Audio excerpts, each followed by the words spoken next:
सबको हमारा प्रणाम और हमारा सलाम। और बंसीधर राज जी का जो परिवार है, उन्होंने इस मौके पे हमको बुलाया और अपना परिवार मानने की और समझाने की जो इज़्ज़त दी है, इसका शुक्रिया।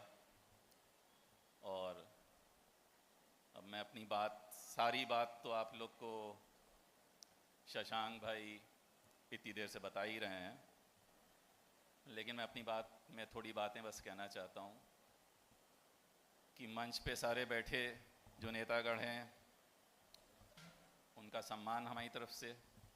आप लोग जो सामने बैठे हैं, उनका सम्मान हमारी तरफ से। और हर आदमी अपने अपने तरीके से आपको आपकी राजनीतिक फैसले लेने की राय दे रहा है और अपनी बातें बता रहा है और अपने अपने तरीके से अपने विचार रख रहा है। हमारा बस आपसे ये कहना है कि कोशिश करिए प्रजा और जनता में फ़र्क होता है। तो हम जहाँ से आते हैं और हमारे घर घर आने में कहा जाता है कि अगर आपसे कोई काम मांगने आए, तो अगर आपको उसको खुद मुख्तार करना है, मतलब कि उसको उसके पैरों पे खड़ा करना है, तो आप उसे काम दे दीजिए। अगर काम नहीं दे सकते हैं तो उसको काम देने की उम्मीद दे दीजिए। और अगर आपको उसको अपना ग़ुलाम बनाना है तो आप उसको 2 रोटी दे दीजिए। ना काम दीजिए, ना काम की उम्मीद दीजिए।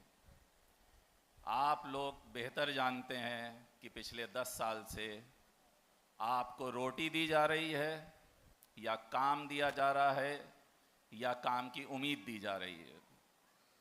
मेरी गवाही तो यह है कि आपको सिर्फ रोटी दी जा रही है, ना काम दिया जा रहा है, ना काम की उम्मीद दी जा रही है।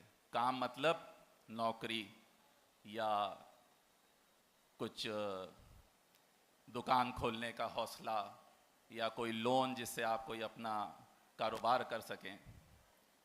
तो जो भी लीडरान होते हैं, जो खाने से मदद करते हैं, वो मदद असल में ग़ुलाम बनाने की होती है। खाना देने की कोई मदद नहीं होती है। खाना सिर्फ भगवान देता है और कोई नहीं देता है।